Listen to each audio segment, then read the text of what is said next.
तो जदयू के भी कई लोग कॉन्फिडेंस की कमी में देखे गए कल के भी सदन के दौरान। एनडीए के भीतर जो बाकी बीजेपी को छोड़ के जो दूसरे दल हैं वो उनका कॉन्फिडेंस डवाडोल दिखा, और इसीलिए आज जब फर्स्ट हाफ में हम लोगों ने आंदोलन चलाया और सदन दोबारा से एडजर्न हो गया 2 बजे तक के लिए, तो 2 बजे के बाद हम देख रहे थे कि जब विपक्ष हंगामा करते हुए हमने सदन का बहिष्कार किया, ठीक उसी समय जदयू ने बिना घोषणा किए हुए सदन का बहिष्कार किया। इस गठबंधन में बिहार में जो एनडीए है, इसमें नीतीश कुमार जी और उनका जो जदयू है, इसके बीच में वैचारिक रूप से काफ़ी ज़्यादा मतभेद है। नमस्कार, आप देख रहे हैं लाइव बिहार। मैं हूं आपके साथ नीतीश सिंह। बिहार विधानसभा में मानसून सत्र चल रहा है और आज अजीबोगरीब दृश्य देखने को मिला। विधानसभा से जदयू के तमाम विधायक गायब हो गए। उसके बाद सत्ता पक्ष के विधायकों पर लगातार चर्चाएं हो रही है, क्या एनडीए में सब कुछ ठीक है? यदि सब कुछ ठीक है तो मानसून सत्र में जदयू के सभी विधायकों का गायब होना और कोई विधायक मंत्री नजर नहीं आए, इसी पर हम बात करेंगे। पालीगंज से विधायक हैं, माले के विधायक हैं संदीप सौरभ जी से। संदीप जी, क्या लग रहा है मानसून सत्र में जो कुछ हुआ आज कैसे देखते हैं? देखिए, आज मानसून सत्र में सरकार की तरफ से भी कोई कॉन्फिडेंस नहीं दिखा अग्निपथ को लेकर के, एनडीए की तरफ भी कोई कॉन्फिडेंस नहीं था।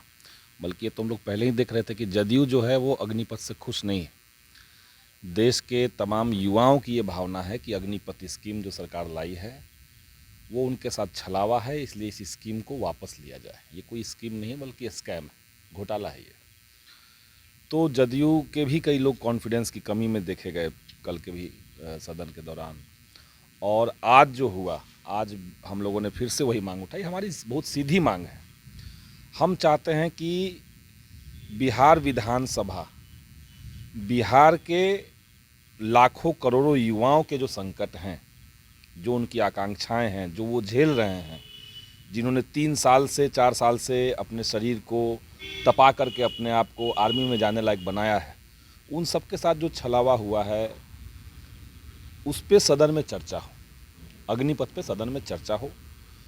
और हम देख रहे हैं कि 1000-1200 के आसपास जो नौजवान हैं उनकी गिरफ्तारी हुई है, काफ़ी लोगों का धर पकड़ चल रहा है, और कहीं ना कहीं दिख रहा है कि सरकार जो है वो इस आंदोलन को दबाने के लिए युवाओं में खौफ का माहौल बना रही है। तो हमें लगता है कि इन सब मुद्दों पे चर्चा हो विधानसभा के अंदर। ये बिहार का भी सवाल है, और चर्चा के बाद अग्निपथ के खिलाफ चूंकि विपक्ष पूरा खड़ा है, तो हम चाहते हैं कि इस पर वोटिंग भी हो, और वोटिंग के बाद ये केंद्र सरकार को एक प्रस्ताव भेजा जाए। बहुत सीधी सी हम लोग की मांग थी। अब अगर कोई ये कहे कि ये केंद्र का मुद्दा है, राज्य का मुद्दा नहीं है, तो ठीक बात है। जातीय जनगणना भी केंद्र का मुद्दा था, लेकिन यही विधानसभा है जिसने 2 बार जातीय जनगणना करवाने के पक्ष में अपना प्रस्ताव केंद्र सरकार को भेजा था। हम लोग की बहुत सीधी मांग थी कि सदन में चर्चा हो। बिहार पूरा अस्त व्यस्त इसको लेकर के है, और इस हमारे तर्कों के चलते हम लोगों ने जिस तरीके से एकजुटता दिखाई पूरा महागठबंधन ने, उसके चलते भी हमें लगा कि एनडीए के भीतर जो बाकी बीजेपी को छोड़ के जो दूसरे दल हैं वो उनका कॉन्फिडेंस डवाडोल दिखा, और इसीलिए आज जब फर्स्ट हाफ में हम लोगों ने आंदोलन चलाया और सदन दोबारा से एडजर्न हो गया 2 बजे तक के लिए, तो 2 बजे के बाद हम देख रहे थे कि जब विपक्ष हंगामा करते हुए हमने सदन का बहिष्कार किया, ठीक उसी समय जदयू ने बिना घोषणा किए हुए सदन का बहिष्कार किया। अब जदयू के नेताओं को बहुत साफ साफ तरीके से बिहार की जनता के सामने आना चाहिए। ये नहीं कि हमने बयान दे दिया, मुख्यमंत्री महोदय ने एक बार बयान दे दिया कि भाई पुनर्विचार करें, और उसके बाद आप खामोश हो गए। आप मुख्यमंत्री, आप जनता को बताइए कि इस पे आपकी क्या पोजीशन है। सौरभ जी, नए एनडीए सरकार गठन के बाद से लगातार एनडीए में खींचतान जारी है। कई मुद्दों पर बीजेपी और जदयू में विवाद छिड़ा रहा है, जातीय जनगणना हो या फिर अग्निपथ स्कीम हो। क्या लगता है, क्या ये चल रहा है? यदि विरोध ही करना है तो फिर साथ में दोस्ती क्यों? देखिए, इस गठबंधन में बिहार में जो एनडीए है, इसमें नीतीश कुमार जी और उनका जो जदयू है, इसके बीच में वैचारिक रूप से काफ़ी ज़्यादा मतभेद है। जातीय जनगणना और अग्निपथ सिर्फ नहीं है, इससे पहले जनसंख्या नियंत्रण कानून लेकर के आना चाहते थे ये लोग। ये लोग चाहते थे कि देश भर में जो तमाशा चल रहा है बुलडोजर राज, उस तरह का चीज़ बिहार में भी लाया जाए। तो मस्जिदों से माइक निकाल दिए जाए, जिस तरीके से उत्तर प्रदेश में बीजेपी ने किया, तो बिहार में भी उनका प्रस्ताव था। तो कई सारे ऐसे मसले हैं जिनके ऊपर जदयू और बीजेपी की एकजुटता नहीं है, आपसी वैचारिक समझदारी नहीं, एकजुटता नहीं है। तो असल में ये पूरा गठबंधन जो चल रहा है सरकार का, ये तो पूरी तरीके से स्वार्थ पे और कुर्सी पे बने रहने के लिए गठबंधन है। अदरवाइज आज के समय के जितने ज्वलंत सवाल हैं, उन सवालों पे इस गठबंधन में कोई वैचारिक समानता नहीं दिखेगी आपको।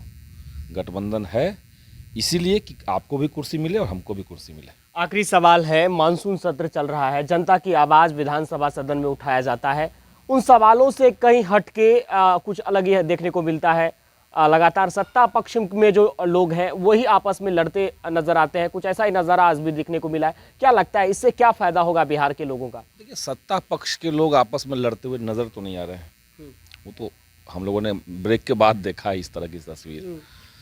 जनता के मुद्दे आज के समय में जितने भी मुद्दे हैं, विधानसभा के अंदर कई सारे सवाल सारे विधायकों ने डाले हैं, लेकिन हमें लगता है कि आज का सबसे बड़ा मुद्दा अग्निपथ ही है। क्योंकि आप समझिए कि ये देश को कई तरह के संकट में ले जा रहा है। बीजेपी कह नहीं रही है, लेकिन ये अंदर की बात है कि सेना के अंदर बीजेपी की विचारधारा, आरएसएस की विचारधारा रखने वाले लोगों का एक पूरा पैठ बनाने की भी तैयारी है, जिसको कहते हैं कि सेना का हिंदूकरण करना, एक खास अपने विचार के लोगों को सेना में रखना। क्योंकि 25% जो रखने की बात है, बचाने की बात है, उसमें बाकी 75% को ये लोग निकाल देंगे। तो किस क्राइटेरिया से आप 25% को रखेंगे ये कोई नहीं जान रहा है, ये कुछ तय नहीं है, ये तय नहीं है।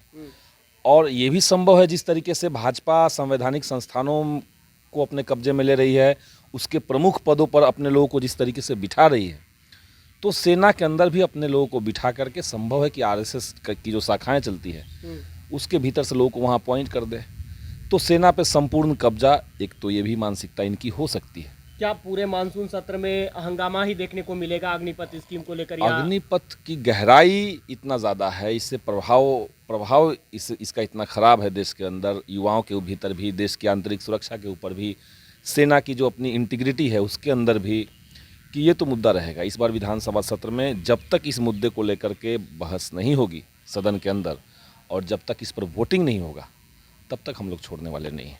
तब तक हम नहीं छोड़ने वाले हैं। देखिए, संदीप सौरभ हमारे साथ हैं। अग्निपथ स्कीम को लेकर बिहार विधानसभा में जदयू के तमाम विधायक और मंत्री बाहर निकल गए और बहिष्कार देखा गया। तो अब संदीप सौरभ ने बताया क्या है वजह है और किस कारण जो है इन दोनों के बीच जो है विवाद छिड़ा है और अग्निपथ स्कीम को लेकर विधानसभा के मानसून सत्र में हंगामा देखने को मिलेगा। हम आपको लगातार खबरों से अपडेट कराते हैं। आपके कोई सवाल हो तो कमेंट बॉक्स में लिखिए। जब भी हम संदीप जी से मिलेंगे आपके सवाल को रखेंगे, आपकी बात को हम रखने का काम करेंगे। आपका बहुत बहुत धन्यवाद। लाइव बिहार यूट्यूब पर सब्सक्राइब और फेसबुक पर लाइक जरूर करें।